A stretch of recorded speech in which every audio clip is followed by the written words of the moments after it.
안녕하십니까. 디딤 영상 시작하겠습니다. 이번 시간에는 2단원 환경과 에너지, 생물과 환경, 기출픽 9번 70쪽이 되겠습니다. 생태계를 구성하는 요소. 먼저 생태계의 정의가 나오죠. 생태계, 생물이 다른 생물 또는 환경과 서로 영향을 주고받으며 살아가는 체계, 시스템인 거죠. 시스템. 생태계, 에코시스템, 체계다.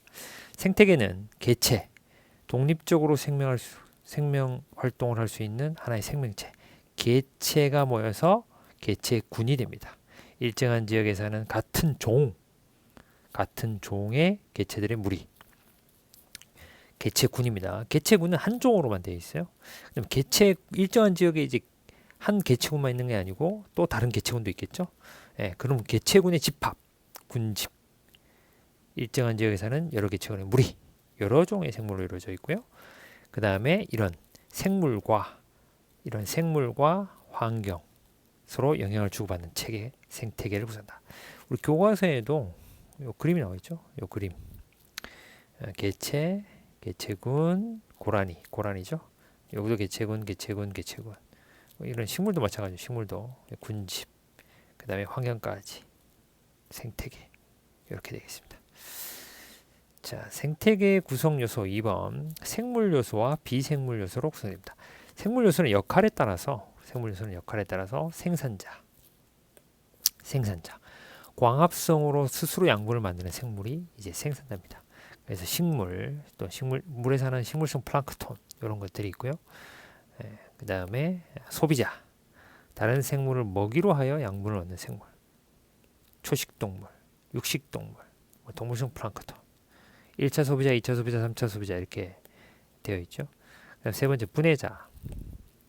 다른 생물의 사체나 배설물을 분해하여 양분을 얻는 생물. 세균, 곰팡이, 버섯 이런 것들이 있습니다. 그 다음에 비생물 요소, 생물 아닌 거. 생물을 둘러싸는 환경, 빛, 온도, 물, 토양, 공기. 이게 환경이죠, 환경. 이게 이제 하나의 생태계를 구성을 한다. 자, 그 다음 생태계 구성 요소의 사이의 관계. 자, 생태계는 비생물 요소와 생물 요소가 있고, 자, 생물 요소의 역할에 따라서 생산자, 소비자, 분해자가 있죠. 그리고 여기 화살표가 이제 있는데, 요 1번 화살표는 비생물 요소가 생물 요소에 영향을 주는 거죠. 2번은 반대로 생물 요소가 비생물 요소에 영향을 주는 거. 그 다음에 3번 화살표는 이 생산자, 분해자, 소비자, 분해자 서로 생물들끼리 영향을 주고받는 거. 상호작용하는 거죠. 자, 1번 비생물 요소가 생물 요소에 영향을 주는 거. 그러면 예를 들면 가을에 기온이 낮아지면 온도죠. 온도는 비생물 요소입니다. 온도가 은행나무 잎을 노랗게 변하게 한다. 생물에 영향을 주죠. 그 다음 생물 요소가 비생물 요소에 영향을 준다. 2번이죠. 2번 생물 요소가 비생물에 영향을 주는 거.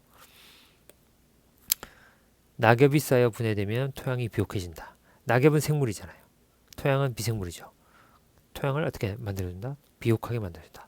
지렁이가 돌아다니며 토양의 통기성을 높여준다. 지렁이가 막 이렇게 땅속을 파고 돌아다니니까 토양에 바람이 잘 통한다. 공기가 잘 통한다. 네, 요게 이제 생물이 비생물 요소에 영향을 주는 거죠. 자, 그다음 생물끼리 영향을 주고받는 거. 메뚜기 수가 증가하면 풀의 수가 감소한다. 그렇죠. 메뚜기는 초식동물 1차 소비자잖아요. 풀은 생산자니까 뜯어 먹으니까 요게 이제 생물들끼리 영향을 주고받는다. 다음 생물과 환경의 상호관계. 요거 하기 전에 옆에 거 한번 볼까요? 옆에 거 개체군과 군집인데 개체군 A, 개체군 B, 개체군들의 집합 일정한 지역에서는 군집이다. 그런 얘기고 생산자 소비자 분해 사이 유기물의 이동. 생산자가 이제 광합성에서 포도랑 만들잖아요. 그걸 이제 초식 동물이 뜯어 먹으면 아까 메뚜기가 풀을 뜯어 먹으면 메뚜기한테 가는 거죠. 그럼 이게 얘들이 또 죽거나 이렇게 되면 세균이나 곰팡이가 분해시키죠. 그래서 이제 이런 식으로 이동을 한다. 이렇게 되겠습니다. 생물과 환경의 관계, 상호관계, 빛과 생물인데 먼저 빛과 생물이다. 빛과 생물. 빛의 세기와 1조 시간이 나옵니다. 예.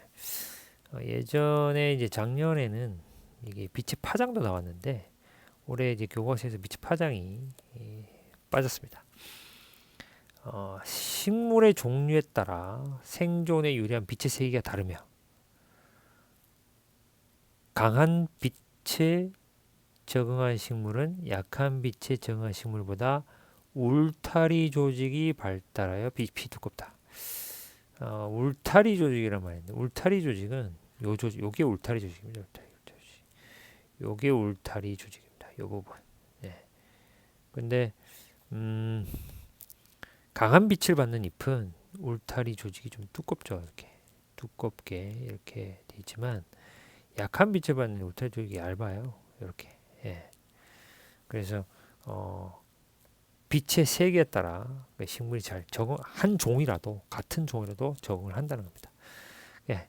그래서 강한 빛에 적응한 식물은 소나무나 자작나무 같은 것들이 예가 있고 약한 빛에 적응하는 이제 밤나무나 산세베리아, 뭐 보스턴 고사리, 뭐 보스턴 고사리면 예, 우리나라에도 고사리 많은데. 자, 하여튼 한 식물에서도 강한 빛을 받으면 잎은 울타리 조직이 발달해 두껍고 광합성이 해야 되니까 예. 약한 빛을 받으면 얇고 넓습니다. 네. 그래서 약한 빛을 효율적으로 흡수할 수 있다. 네. 두꺼우면 빛이 잘 들어가지 않겠죠. 다음 1조 시간은 꾀꼬리, 종달새 이런 애들은 봄에 번식합니다. 그러니까 1조 시간이 길어지는 게 낮의 길이가 길어질 때 번식을 하고 송어 봄에 송어나 노루는 1조 시간이 짧으면 가을에 번식을 합니다. 예, 이렇게 이제 애들이 적응을 했고 식물 같은 경우에는 붓꽃, 뭐 시금치, 상추 1조 시간이 길어지는 봄과 초여름에 꽃이 피고 낮의 길이가 길어질 때 1조 시간이 길어질 때 꽃이 핀다. 이게 장일 식물이라고 하고요. 장일, 날일자잖아요. 해가 길어진다. 코스모스, 나팔꽃, 국화 가을에 꽃피는 애들이잖아요. 요즘 가을에 꽃피는 애들 얘네들은 1조 시간이 짧은 가을에 꽃이 핀다. 이거는 단일 식물이라고 합니다. 빛의 파장과 생물인데 요거는 이제 작년 교과서에 여기 소개가 됐었어요. 바다의 깊이에 따라 빛이 파장에 따라 투과하는 양이 달라지죠.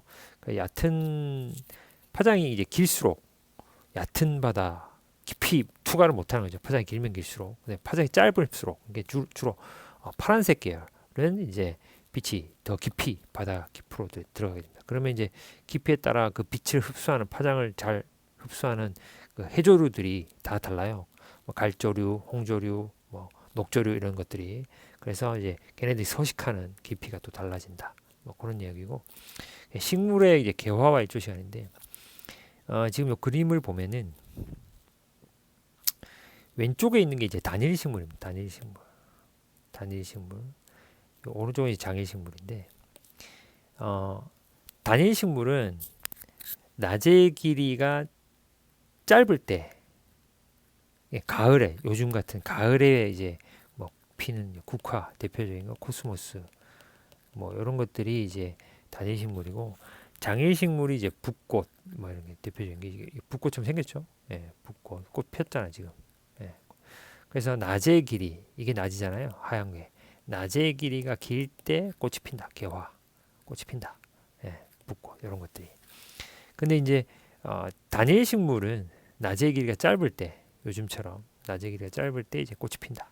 예, 국화 같아요. 국화. 예, 꽃이 핀다. 그래서 이제 붓꽃은 이제 피어나요. 그런데 요 밑에 세 번째 걸 보면은 밤에 연속적으로 쭉 계속 밤이 아니고 중간에 빛을 줬어. 빛을. 예, 빛이 한번 탁 쏴줬어요. 예, 그랬더니 이 단일 식물이 국화가 꽃이 안 핀 거야. 근데 장일 식물은 꽃이 폈어. 이 말이 무슨 말이냐면 이 말이 장일 식물과 단일 식물의 개화를 결정하는 게 연속적인 빛 없음. 연속적으로 계속 빛이 없는 게 보장이 돼야 돼요. 예. 그러니까 여기 중간에 한번 빛이 들어가면 이게 식물이 지금 낮의 길이가 길구나 이렇게 인식을 하게 되죠. 그래서 예, 이 붓꽃이 장애식물이 꽃이 핀다 이 말입니다. 그래서 연속적인 빛 없음 기간의 길이를 영향받는다. 예. 그래서 빛 없음의 기간의 총 길이가 아닌 연속적인 그런 의미의 이제 자료입니다. 예, 그렇게 보시면 되겠다. 다음 온도와 생물. 동물의 적응. 이제 개구리, 뱀, 곰, 쥐는 추운 겨울이 오면 겨울잠을 잔다. 이것도 이제 적응한 거죠. 얘네들은 개구리나 뱀은 이제 변온 동물이고 곰하고 박쥐는 정온 동물이지만 이제 그 겨울잠도 자죠. 근데 모든 곰이 다 겨울잠을 자는 건 아니죠. 네. 자, 기러기와 같은 철새는 계절에 따라 적합한 그렇죠. 철새. 예, 이동을 하죠. 그다음에 뱀, 모뱀 같은 변온 동물은 기온에 따라 햇볕이나 그늘을 찾아다닌다. 그렇죠. 더울 때는 이제 그늘로, 추울 때는 햇빛인 대로 이렇게 이제 이동을 하죠. 추운 지방에 사는 정온 동물, 깃털이나 털이 발달되어 있고 피하층이 두껍죠. 그렇죠. 몸에서 열이 방출되면서 막아주고 포유류는 추운 지역에 살수록 몸집이 커지고 몸의 말단부가 작아지는 경향이 있다. 북극여우 몸집이 크고 몸의 말단부가 작아 열방출이 적지만 사막여우 몸집이 작고 몸의 말단부가 커서 열방출이 많다. 요거는 우리 교과서에도 그림이 나오잖아요. 여기 여기에 북극여우, 온대요, 사막여우 나오는데 북극여우 말단부가 작아요. 코는 작고, 그죠? 얘는 뭐 말단부가 크죠. 열 발산을 많이 해야 되니까, 얘는 더운 데 사니까. 이게 통통하고 지방도 많고 피하 지방층이 두껍고 그렇습니다. 자, 식물의 툰드라에 사는 털송이풀, 풀인데 이제 털이 통통 나 있어요. 털이 있으면 이제 체온을 유지하기 좋죠. 그래서 꽃이 털에서 체온이 낮은 것을 막는다. 자, 낙엽수는 기온이 낮으면 단풍이 들고 잎을 떨어뜨린다. 그렇죠. 식물이죠. 물과 생활, 동물. 몸의 수분 손실을 방지할 수 있도록 몸의 구조에 적응하였다. 파충류는 비늘, 그렇죠. 비늘이 있기 때문에 수분 손실이 이제 막아준다. 조류와 파충류 알은 단단한 껍질로 되어 있기 때문에 이제 수분 손실을 줄여주고, 곤충 같은 경우에는 키틴질이라는 몸이 되어 있죠. 곤충류나 갑각류, 외골격, 딱딱한 이렇게 되어 있다. 자, 사막에 사는 포유류는 농도가 진한 오줌을 배설하여 오줌을 빠진 수분의 양을 조절한다. 그렇죠. 이제 오줌으로 빠져나갈 물을 재흡수를 해버리니까 농도가 진한 오줌이 나가게 되는 거죠. 자, 식물의 적은 육상에 서식하는 식물은 뿌리 줄기 잎이 잘 발달되어 있고, 그런데 이제 물에 서식하는 수생식물, 통기조직이 잘 발달되어 있습니다. 그 다음에 산소와 이산화탄을 교환하면 물 위에 잘 뜰 수 있도록 수련, 연꽃, 생이가래.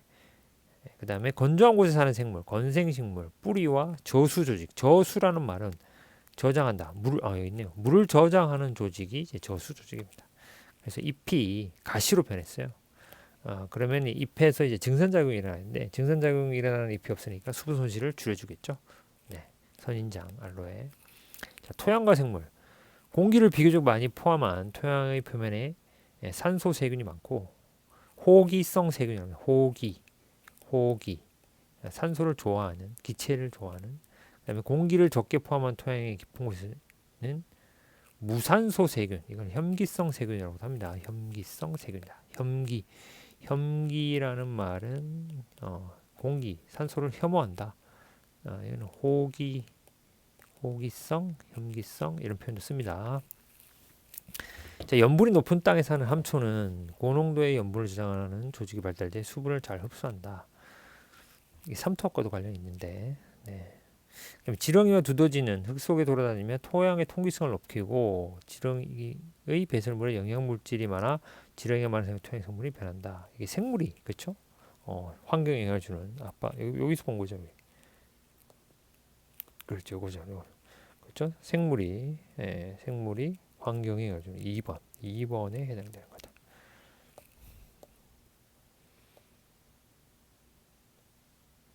토양속 미생물은 동식물의 사체나 배설물을 분해하여 다른 생물에 영양분을 제공하거나 미생물적 요소인 환경을 돌려보낸다.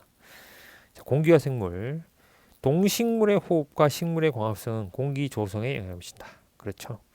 동식물의 호흡은 이제 이산화탄소를 배출하는 거고, 식물의 광합성은 이산화탄소를 흡수해서 산소를 배출하기 때문에 공기에 영향을 미친다. 산소가 희박한 고산지에 사는 사람은 평지에 사는 사람들에 비해 혈액 속에 적혈구는 산소 운반 기능을 하잖아요.